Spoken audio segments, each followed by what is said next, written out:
Study IQ IAS, अब तैयारी हुई अफोर्डेबल। हेलो एंड वेलकम दोस्तों। स्वागत है आप सभी का आपके पसंदीदा प्लेटफॉर्म स्टडी IQ IAS पे। मैं प्रशांत तिवारी आप सभी का स्वागत करता हूं। मैं आशा करता हूं आप सभी अच्छे होंगे, अपना ध्यान रख रहे होंगे और मन लगाकर पढ़ाई भी कर ही रहे होंगे। तो दोस्तों PIB का वीकली एनालिसिस वीकली जो है, और ये जो लास्ट है इसको मैंने क्लिप कर दिया है क्योंकि इसमें सेशन मतलब ज़्यादा इसमें कंटेंट नहीं था, तो मैंने दोनों को क्या क्या क्लब किया है और 18 अक्टूबर से लेके 31 अक्टूबर तक का ये पूरा का पूरा आपको एनालिसिस इसमें मिलने वाला है। बहुत ही अपना ये शानदार ये सेशन रहेगा। आई होप आप सभी इसको एंजॉय करेंगे। तो चलिए फटाफट से शुरू करते हैं। और आगे बढ़ने से पहले दोस्तों, ये इंस्टाग्राम की आईडी है, ये ट्विटर की आईडी है और ये टेलीग्राम, यहाँ पर आपको इसकी PDF मिल जाएगी। इस जगह पर आपको इसकी PDF मिल जाएगी, तो आप सभी इसको क्या करिए, यहाँ पर ज्वाइन कर लीजिए PDF के लिए। और आगे बढ़ते हैं दोस्तों फटाफट से।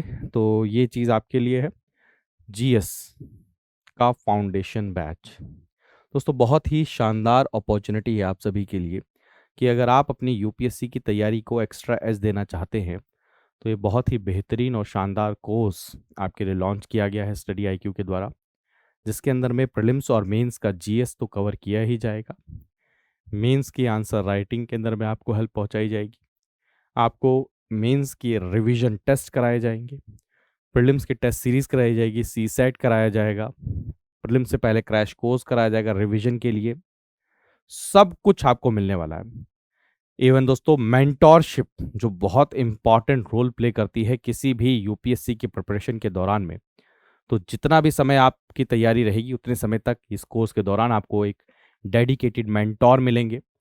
इसके अंदर में आप देखिए सारी की सारी क्लासेस लाइव रहेंगी, NCERT हो, आपके रेफरेंस बुक हो, सब कुछ इसमें कवर किया जाएगा। हैंडआउट्स मिलेंगे, 1-to-1 मेंटोरशिप है, हैंडमेड नोट्स मिलेंगे आपको, MCQ based learning, this is very important for your exam. Her lecture के साथ में आपको MCQs मिलेंगे। फिर वीकली टेस्ट में आपको 50 MCQs मिलेंगे।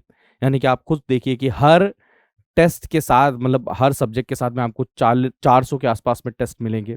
ठीक है, आंसर राइटिंग प्रोग्राम है, आपको करंट अफेयर्स की वीडियो मिलेंगी, आपको वीकली रिवीजन टेस्ट मिलेंगे, फुल लेंथ प्रीलिम्स की तैयारी के लिए आपको टेस्ट मिलेगा, रिवीजन मॉड्यूल टेस्ट है, ज्ञानवाणी सेशन, CSAT की, आपको देखिए क्या क्या चीज़ें मिल रही हैं।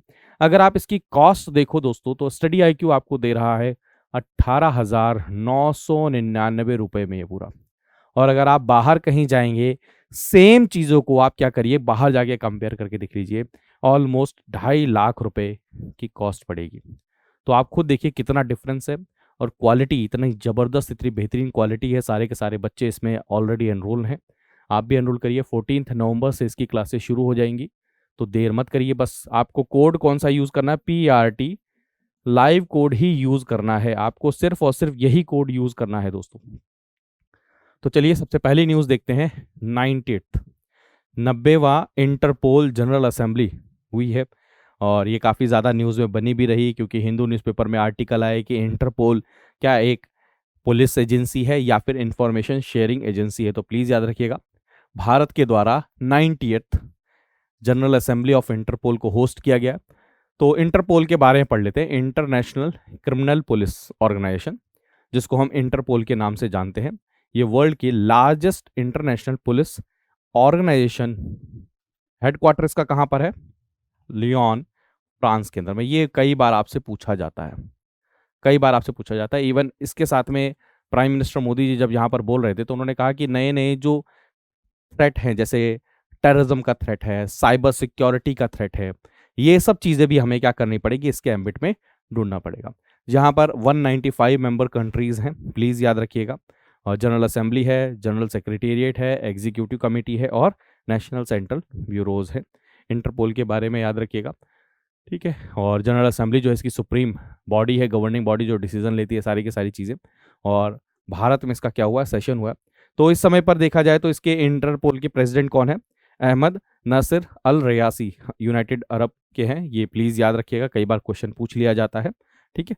और भारत के अंदर में इस बार ये खास क्यों है, इस बार ये खास क्यों है दोस्तों, इंटरपोल क्योंकि 100 साल को सेलिब्रेट कर रहा है अपने 2023 के अंदर में, क्योंकि 1923 में बना था। और तो इसलिए इंपॉर्टेंट। और भारत के अंदर में क्या है दोस्तों, ये 25 साल के गैप के बाद में ये मीटिंग हुई है, 25 साल के गैप के बाद में हुई है। तो कई बार क्वेश्चन पूछ लिए जाते हैं, हेडक्वार्टर से रिलेटेड क्वेश्चन पूछ लें, कौन इसके प्रेसिडेंट है ये क्वेश्चन पूछ लें, ये सारी की सारी चीज़। जैसे प्राइम मिनिस्टर मोदी जी ने क्या कहा कि करप्शन से रिलेटेड, ड्रग कार्टेल से रिलेटेड, टेररिस्ट ऑर्गेनाइजेशन से रिलेटेड, पोचिंग गैंग, इन सब से रिलेटेड भी, यानी कि हमें अपने एम्बिट को, जो ट्रेडिशनली हम काम करते थे उससे एम्बिट को हमें क्या करना पड़ेगा, बढ़ाना पड़ेगा, उसको इम्प्रूव करना पड़ेगा। ठीक है, नेक्स्ट आर्टिकल देखते हैं। एशिया का largest compressed biogas plant. Compressed biogas, तो दोस्तों बायोमास से गैस बनाने की बात की जा रही, और इसको आप जरूर याद रखिएगा। क्यों? क्योंकि आप पराली को पढ़ रहे हैं, स्टबल बर्निंग, और उस समय पर ये न्यूज में आया था कि अगर ये प्लांट, क्योंकि संगरूर में बन रहा है, याद रखिएगा, तो श्री हरदीप पुरी जी ने, यूनियन जो मिनिस्टर हैं पेट्रोलियम नेचुरल गैस के, उन्होंने क्या करिए, इनॉग्रेट किया, उद्घाटन किया एशिया का लार्जेस्ट कंप्रेस्ड बायोगैस प्लांट का। कहाँ पर? संगरूर के अंदर में, पंजाब के अंदर में। ठीक है, और इससे बेनिफिट क्या होगा कि इस प्लांट में क्या किया जाएगा, जो आपका बायोमास है, आपका जो मास है, जो बायोडिग्रेडेबल प्रोडक्ट हैं, उनको यहाँ पर लेकर जाएगा। सबसे ज़्यादा फोकस स्टबल के ऊपर करिए, स्टबल बर्निंग, जो कि पॉल्यूशन, आप सभी जानते हैं, कहा जा रहा है पॉल्यूशन का सबसे बहुत और महत्वपूर्ण चेहरा है इस समय पर, पॉल्यूशन उसी के कारण हो रहा है। तो उसको लोग जलाए नहीं, उस पराली को लोग जलाए नहीं, उसको क्या करें, वहां से इन प्लांट्स के पास में क्या करें, भेज दें, और इन प्लांट्स के अंदर में क्या किया जाए, उसको कंप्रेस गैस के अंदर में क्या किया जाएगा, कन्वर्ट किया जाएगा। ठीक है, क्लियर है?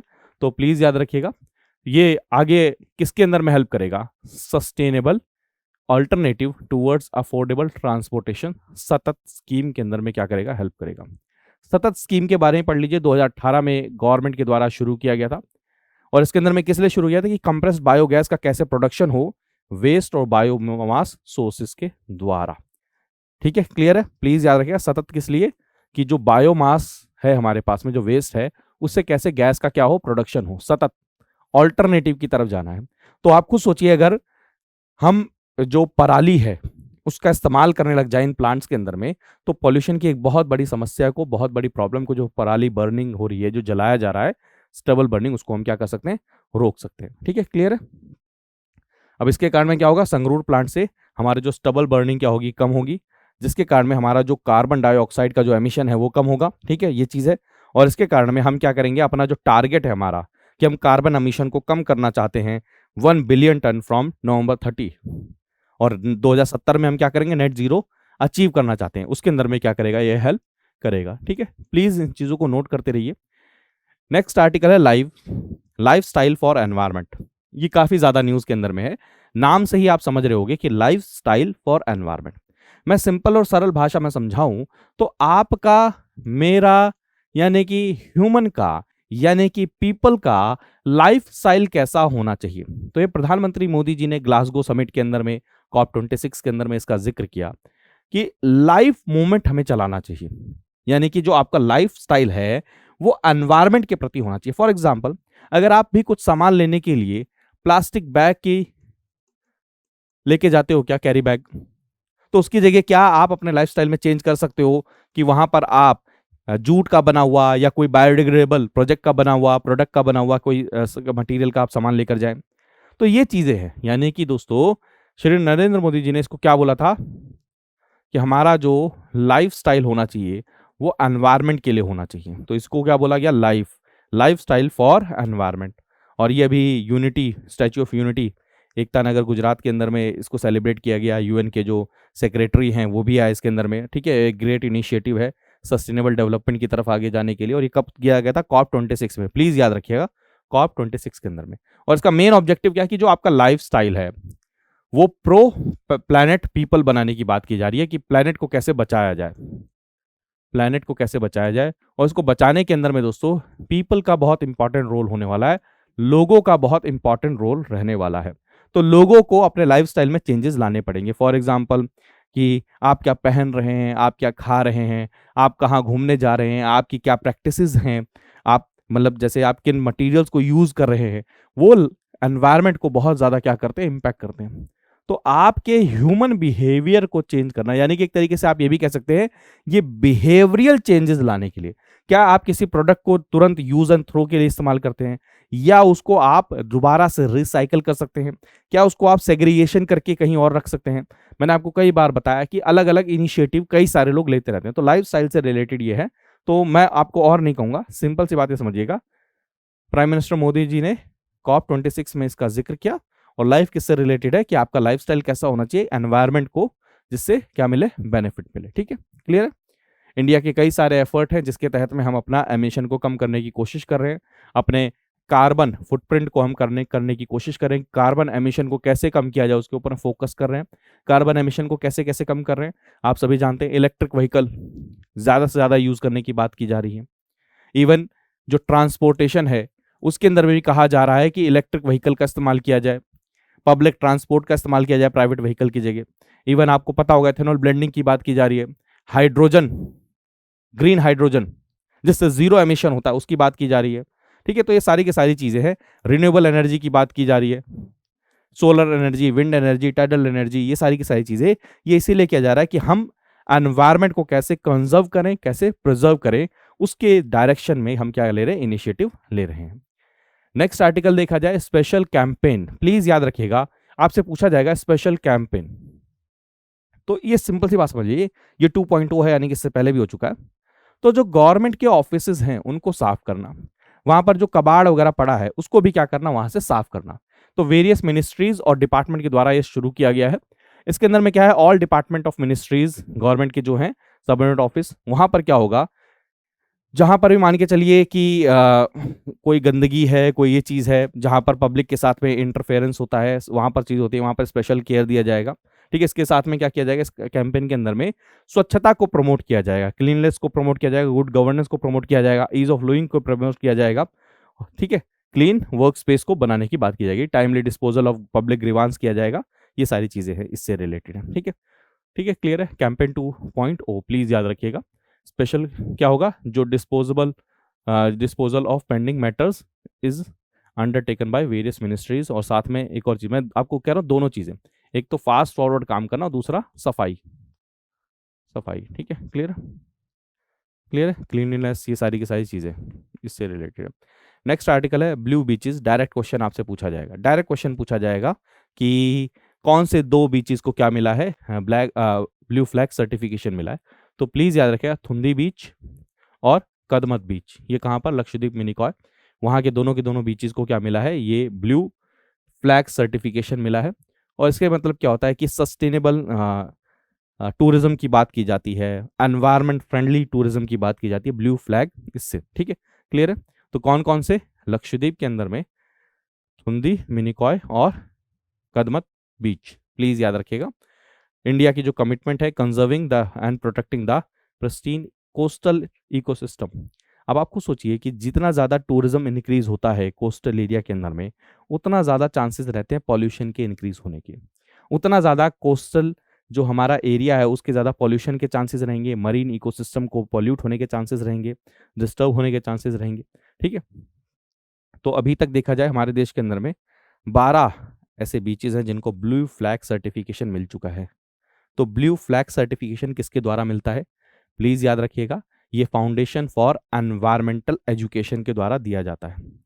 इन्होंने 33 क्राइटेरिया लिख रखे हैं, उन क्राइटेरिया को मैच करने के बाद में ये दिया जाता है। ठीक है, तो ये आप देख सकते हैं, लिस्ट आपके सामने है कि कितने सारे, कितने कई कई बीचेस को ये मिला हुआ है।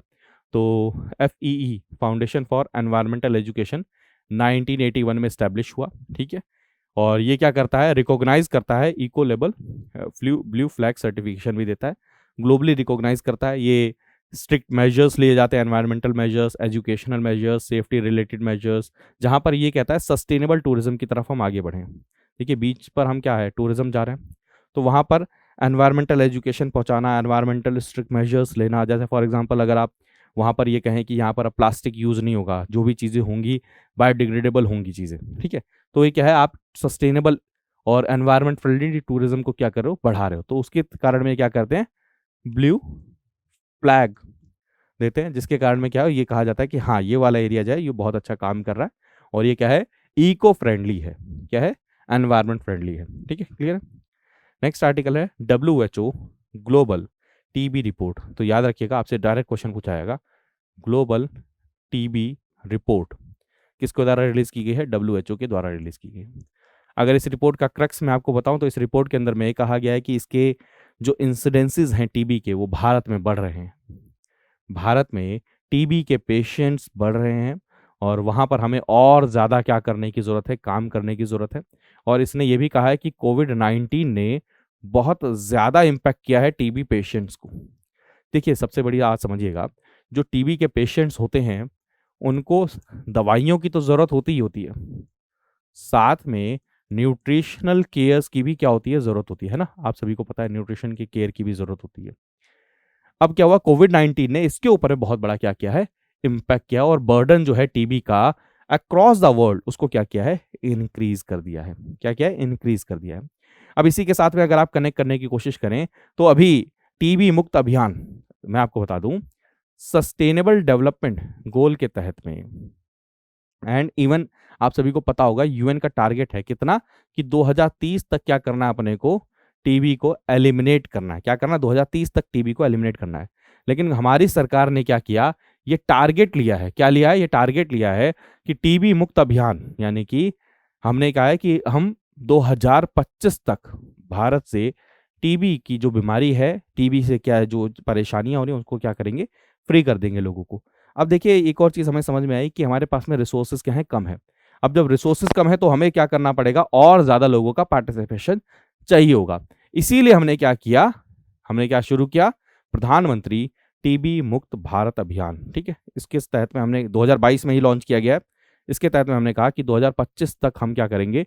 टीबी को यहाँ से खत्म कर देंगे। ठीक है, बहुत सारी चीज़ें आप सभी जानते होंगे कि दवाई तो हम दे ही रहे हैं, न्यूट्रिशन पैकेजेस भी दिए जाते हैं, पैकेट में न्यूट्रिशन से रिलेटेड जो नट्स वगैरह हैं वो भी प्रोवाइड किए जाते हैं। इवन कई सारे लोगों को क्या दिए जाते हैं? मंथली 500 रुपये ये भी प्रोवाइड किया जाता है, जिससे क्या हो वो अपनी सारी की सारी चीज़ें कर सके। तो ये टीबी मुक्त अभियान जो चला है इसके अंदर में क्या हमने इंश्योर किया? इस इनिशिएटिव के तहत में हम ये चाहते हैं कि पब्लिक का जो पार्टिसिपेशन है, क्या जो पब्लिक का जो पार्टिसिपेशन है वो क्या हो? इंक्रीज हो। इसके तहत में चाहे इंस्टीट्यूशन हो, चाहे वो प्राइवेट एंटिटीज हो, चाहे इंडिविजुअल हो, वो भी क्या कर सकते हैं? किसी टीबी पेशेंट को क्या कर सकते हैं? एक तरीके से अडॉप्ट कर सकते हैं। ठीक है, उनके ट्रीटमेंट ये सारी की सारी चीज़ों से रिलेटेड। ठीक है, निक्षय पोषण योजना, ठीक है, इनिशिएटिव है जिसके अंदर में टीबी पेशेंट्स को बेनिफिट पहुंचाया जाता है। निक्षय पोर्टल आप सभी जानते हैं, ऑलरेडी हमने डिस्कस किया हुआ है। ये क्या है? निक्षय पोर्टल भी टीबी पेशेंट से रिलेटेड है। निक्षय मित्र, निक्षय मित्र कौन से होंगे? जो क्या करेंगे? रजिस्टर करेंगे कि हाँ हम यहाँ पर क्या करना चाहते हैं? हेल्प करना चाहते हैं, इनको हम अडॉप्ट करना चाहते हैं, तो वो निक्षय मित्रा। ठीक है, क्लियर है। नेक्स्ट है सारस फूड फेस्टिवल। तो याद रखिएगा, सारस फूड फेस्टिवल, ये प्लीज़ याद रखिएगा। ये नई दिल्ली में ऑर्गेनाइज किया गया। किसके द्वारा ऑर्गेनाइज किया जा रहा है? Union ministry of rural development के द्वारा ऑर्गेनाइज किया जा रहा है। ये प्लीज़ याद रखिएगा। ठीक है, ये प्लीज़ याद रखिएगा। और यूनिक एग्जाम्पल है जहाँ पे वुमेन एम्पावर एंड वुमेन का हर ग्रुप में पार्टिसिपेशन, नेशनल रूरल उसके तहत में इस फेस्टिवल के अंदर में सभी के सभी क्या कर रहे हैं? पार्टिसिपेट कर रहे हैं। इससे ज़्यादा और कुछ पढ़ने की जरूरत नहीं है। नई दिल्ली में, और मिनिस्ट्री का नाम याद रखिएगा। ठीक है, clear. Give women an opportunity to showcase their food making skills. ठीक है, introduce people to the food culture from different parts of our country. आप खुद सोचिए, एक फूड फेस्टिवल है जहाँ पर डिफरेंट डिफरेंट एरिया से लोग आए हैं, वो अपने एरिया के फूड कुजीन को क्या कर रहे हैं? शो कर रहे हैं। तो ये कितना ज़्यादा, मतलब एक तरीके से कल्चरल अमलगमेशन में भी क्या करेगा? हेल्प करेगा। प्लस में विमेन अपनी जो स्किल्स हैं, अपना जो क्या नाम है उनके पास में क्या नाम है फूड मेकिंग स्किल्स हैं, उसको क्या करेंगे? सामने, वर्ल्ड के सामने और नेशन के सामने रख सकते हैं। ठीक है, क्लियर है, क्लियर है। जैसे गट्टे की सब्जी, दिस इज माय फेवरेट। ठीक है, राजस्थान से बहुत अच्छा लगता है मेरे को। ठीक है, तो ये सारी सारी चीज़ें इसके अंदर में। सेल्फ हेल्प ग्रुप इसके अंदर में काफ़ी ज़्यादा वो होंगे, वो क्या कर सकते हैं? मार्केटिंग भी कर सकते हैं अपने प्रोडक्ट्स की इसके अंदर में। तो ये किसके द्वारा शुरू किया गया? मिनिस्ट्री ऑफ रूरल डेवलपमेंट के द्वारा। ठीक है, ठीक है, क्लियर है, मिनिस्ट्री ऑफ रूरल डेवलपमेंट के द्वारा ऑर्गेनाइज किया गया। चले, नेक्स्ट आर्टिकल है एक्सरसाइज गरुणा। बस इस एक्सरसाइज का नाम याद रखिएगा, किस नेशन के साथ होती है ये चीज़ याद रखिए। जैसे अभी याद होगा आपको, युद्ध अभ्यास किसके साथ होता है?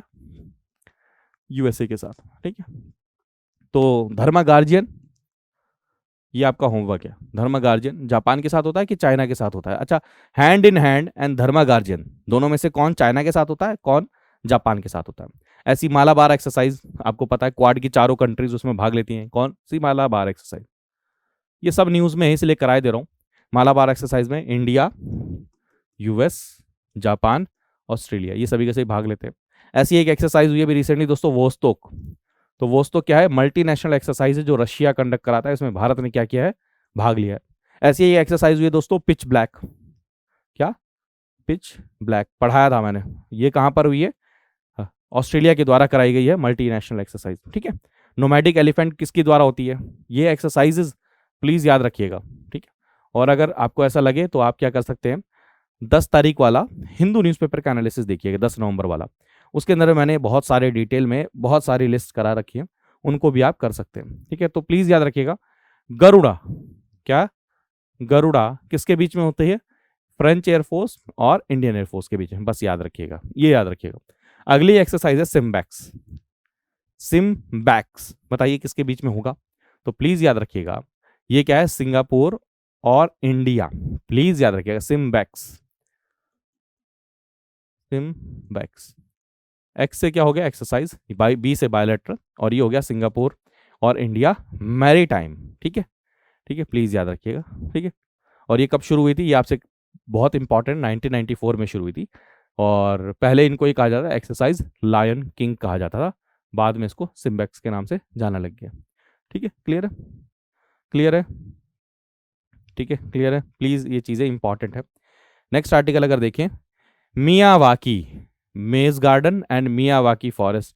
ऑलरेडी क्वेश्चन यूपीएससी में 2022 के प्रीलिम्स में आ चुका है कि मियावाकी फॉरेस्ट सिस्टम कहाँ से है। तो याद रखिएगा, जापान से रिलेटेड है कि बहुत ही छोटे से एरिया में, बहुत, क्योंकि अर्बन एरिया होता है। अब अर्बन एरिया में अगर आपको फॉरेस्ट लगाना है तो उसके लिए मियावाकी फॉरेस्ट टेक्निक का इस्तेमाल किया जाता है।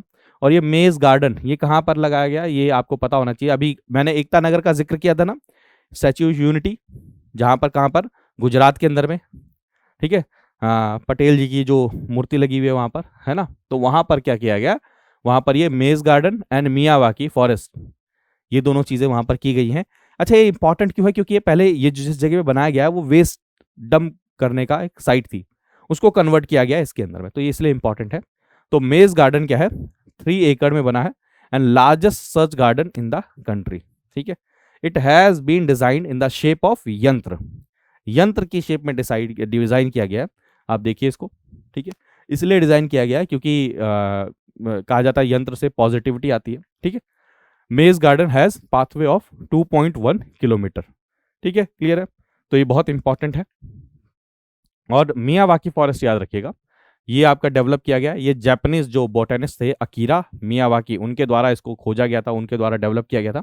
जहां पर क्या करते हैं हम, सैपलिंग्स को अलग अलग स्पीशीज के बहुत क्लोजली क्या करते हैं, लगाते हैं, जिससे क्या हो, बहुत कम एरिया के अंदर डेंस फॉरेस्ट बन जाए। ठीक है। तो ये जापानीज टेक्निक है, ऑलरेडी इससे क्वेश्चन रिलेटेड आ चुका है। ठीक है। Miyawaki forest will include a timber garden, fruit garden, ये सारी चीज़ें रहने वाली हैं। और स्टैच्यू ऑफ यूनिटी में एक और बहुत बड़ा क्या बन जाएगा, टूरिस्ट डेस्टिनेशन, एक और अट्रैक्शन का पॉइंट हो जाएगा, तो आने वाले समय पे और ज़्यादा हेल्प करेगा। नेक्स्ट आर्टिकल है इंडिया वाटर वीक। तो प्लीज़ याद रखिएगा, सबसे पहली बात तो इंडिया वाटर वीक कब से? 1 नवंबर से 5 नवंबर तक मनाया जा रहा है। किसके द्वारा मनाया जा रहा है, किसके साथ कोलैबोरेट करके मनाया जा रहा है? तो मिनिस्ट्री ऑफ वाटर रिसोर्सेज ये 7th एडिशन मना रहे हैं। ठीक है। किस चीज के लिए? To raise the awareness and conserve and use water, कि कैसे पानी को बचाया जाए, कैसे उसको कंजर्व किया जाए, उसके रिगार्डिंग अवेयरनेस फैलानी है। तो ये है। ठीक है, क्लियर है? ठीक है, क्लियर है। इस बार की थीम क्या थी? Water security for sustainable development and equity. ठीक है, क्लियर है। तो कौन कौन भाग लेते हैं इसके अंदर में? पार्टनर कंट्रीज कौन कौन थी? Denmark, Finland and Singapore. Ministry का जरूर नाम याद रखिएगा, और क्या ऑब्जेक्टिव है याद रखिएगा, थीम का नाम जरूर याद रखिएगा। नेक्स्ट आर्टिकल है राष्ट्रीय एकता दिवस, नेशनल यूनिटी डे। कब मनाया जाता है? कब मनाया जाता है दोस्तों? राष्ट्रीय एकता दिवस कब मनाया जाता है? 31 अक्टूबर। प्लीज याद रखिएगा, 31 अक्टूबर को नेशनल यूनिटी डे के रूप में मनाया जाता है। क्यों मनाया जाता है? कोई बताएगा क्यों मनाया जाता है? क्योंकि इस दिन, अभी मैंने आपको पीछे तस्वीर दिखाई, इस दिन जन्म हुआ था किसका? सरदार वल्लभ भाई पटेल जी का। यहाँ पर आप देखिए 31 अक्टूबर। तो इसलिए इस दिन को क्या मनाया जाता है, किस रूप में मनाया जाता है? नेशनल यूनिटी डे के रूप में मनाया जाता है। ठीक है। तो सरदार वल्लभ भाई Patel statue of unity please याद रखिएगा, 31 अक्टूबर को मनाया जाता है। ठीक है, क्लियर है। और बहुत इंपॉर्टेंट है एकता दिवस, ये इंपॉर्टेंट मतलब याद रखिएगा, 2014 में इसको अनाउंस किया गया था 31 अक्टूबर को बर्थ एनिवर्सरी को सेलिब्रेट करने के लिए एज ए राष्ट्रीय एकता दिवस के रूप में मनाया जाएगा। तो ये इंपॉर्टेंट जो इंपॉर्टेंट न्यूज़ थी मैंने आपके साथ में डिस्कस कर लिया है। आई होप आपने इस सेशन को एंजॉय किया होगा। और आगे जाने से पहले दोस्तों, ये बहुत बढ़िया इन्फॉर्मेशन है जो मैं बार बार आपके साथ शेयर कर रहा हूँ। आपके लिए सारी चीज़ें अवेलेबल हैं, आप लेकिन कोड क्या यूज़ करना है, PRT लाइव कोड ही आपको यूज़ करना है। इसकी PDF आपको कहाँ मिलेगी, ये टेलीग्राम चैनल है प्रशांत तिवारी PDF नाम का टेलीग्राम चैनल है, यहाँ पर आपको इसकी PDF मिल जाएगी। थैंक यू सो मच दोस्तों, अपना ध्यान रखिए, मुस्कुराते रहिए, पढ़ते रहिए। अगले सेशन में मिलेंगे जो नवंबर का फर्स्ट वीक होगा, उसका भी PIB का वीकली एनालिसिस लेकर आऊँगा मैं। तब तक के लिए अपना ध्यान रखिए, मुस्कुराते रहिए, पढ़ते रहिए। बाय बाय, टेक केयर दोस्तों, जय हिंद। स्टडी IQ IAS, अब तैयारी हुई अफोर्डेबल।